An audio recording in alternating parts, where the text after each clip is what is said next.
Hey guys, let's get more news about Dallas, but first, don't forget to subscribe to the channel and leave a like. Cowboys NFL draft prospect from Texas arrested in Frisco. The 2025 NFL draft class has a deep wide receiver pool with some prospects projected to come off the board in the first 10 picks. While the Dallas Cowboys will not make their first selection within that range, one of their first few selections will likely draw from this wide receiver crop. However, some unsettling news coming out of Frisco Thursday has shaken up the outlook of when these players will hear their name called.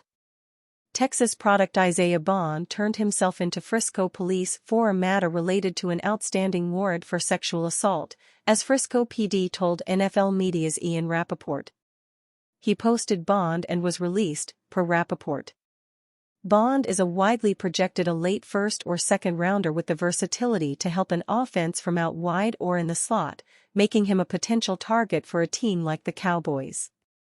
Dallas is in need of a receiver and Bond's profile makes him an ideal candidate to possibly take on the number 2 role behind CeeDee Lamb. As NFL.com's Lance Zierlein notes in Bond's draft profile, the receiver oozes potential and could be a contributor very quickly upon his arrival in the pros. Bond is an explosive athlete with above-average skill. He simply needs more targets to reach his potential. He's well-suited to the NFL game and could become a very good pro within his first 3 seasons. This developing story and disturbing charge could impact his stock in a significant way as more details come to light. However, very little is known about the incident itself. Bond played at Texas for 1 season after transferring from Alabama. He tallied 534 receiving yards in 2024 on 34 catches with 5 touchdowns. He dealt with some injury issues toward the end of his campaign that limited his activity down the stretch. Al Harris wastes no time signing ex-Cowboys CB after expected release. The Dallas Cowboys tried everything in their power to make former Oregon State cornerback Nashon Wright a player who could occupy a starting role on their defense, but they eventually gave up on their developmental plan and traded him to the Minnesota Vikings. After a disappointing season with Minnesota, Wright was cut.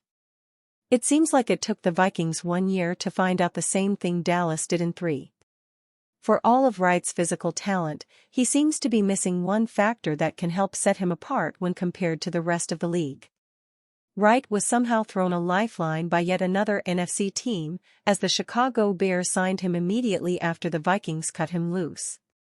When looking at the Bears' new defensive coaching staff, their interest in Wright suddenly makes a ton of sense. Al Harris, who was one of Dallas' top defensive assistants under Mike McCarthy over the last few years, latched on with the Bears as defensive backs coach and defensive pass game coordinator under Ben Johnson. Harris is seemingly taking on Wright as a personal reclamation project. Wright was an unusual NFL draft prospect, as his 6'4" body was counteracted by a skinny frame at under 200 pounds. Despite being picked earlier than most expected, it became clear early on that Wright didn't have the skills needed to evolve into a solid starting cornerback. In 3 seasons with Dallas, Wright would start just 3 games, break up just 5 passes, and haul in just 1 interception. His Pro Football Focus grade was never above 60.1 in his 3 seasons with the Cowboys, which is a sign he never managed to put it all together. The Cowboys and Vikings agreed to trade underperforming young cornerbacks last offseason, with Wright heading up north and Andrew Booth Jr. coming to Dallas. While Booth is still technically on the Cowboys, he hasn't put together many great plays on the field that fans will be excited about. Harris is taking a bit of a risk here, as Wright never managed to take that step forward despite 3 years of tutoring from the former Pro Bowl corner in Dallas. If Wright doesn't last in Chicago, it might be tough for him to find another team that is going to be willing to take a chance on him. Why the Cowboys trading for Jets running back Breece Hall is not a realistic proposal. It seems like a guarantee that the Dallas Cowboys will select a running back in the first 3 rounds of the 2025 NFL Draft. After losing last year's starter, Rico Dowdle, in free agency, Dallas added a pair of running backs this March, but they still need an infusion of talent at the position. Veteran Miles Sanders and former second-round pick Javonte Williams are the two running backs Dallas added this spring. While both bring some intriguing traits to the table, it's pretty clear at this point in their respective careers that neither is capable of being a full-time, every-down back. While the popular belief is that the Cowboys will select a runner to pair with the duo in the draft, there is another way Dallas could go about finding a running back to turn their duo into a trio. That route would be making a trade in the next 2 weeks before the draft officially kicks off on April 24. With that thought in mind, Bleacher Report posted an article detailing 4 potential trade packages for Jets running back Breece Hall this week. The Cowboys were listed as one of the teams making the hypothetical trade for New York's talented running back. Here's what BR had to say about their mock Cowboys/Jets deal. The Dallas Cowboys cannot afford to enter another season without enough firepower in the backfield. They attempted to forego spending any significant money or draft picks on running backs last offseason and wound up averaging only 100.3 yards per game on the ground in 2024, which ranked 27th league-wide. Fifth-year tailback Rico Dowdle was one of the lone bright spots in Dallas offense last year, but he left for the Carolina Panthers in free agency. That means the Cowboys will have to address their backfield deficiencies in the 2025 draft. Dallas' only moves of note in the backfield have been signing Javonte Williams and Miles Sanders to cheap contracts. However, both veterans have disappointed in recent seasons and can't be considered much more than depth pieces at this stage of their respective careers.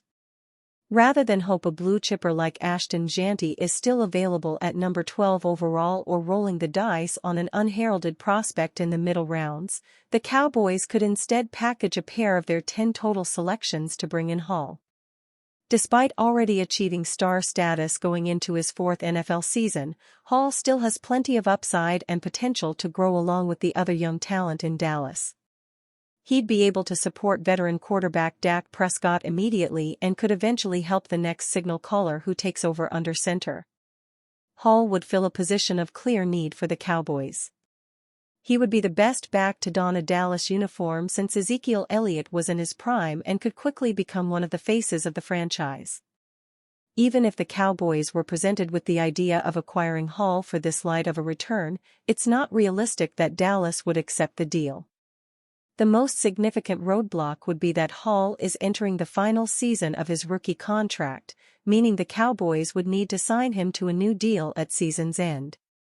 With the current holes elsewhere on Dallas' roster and long-term deals looming for Darren Bland, Micah Parsons, and Tyler Smith, the Cowboys would not be interested in allocating the necessary capital to a running back on a multi-year contract. Another reason the Cowboys would not make the deal is they likely believe whatever running back they ultimately select with the 44th or 76th pick can nearly replicate the production Hall would bring to Dallas offense. The rookie runner would do this while making less than half of what Hall will be after he potentially signs his new deal next spring.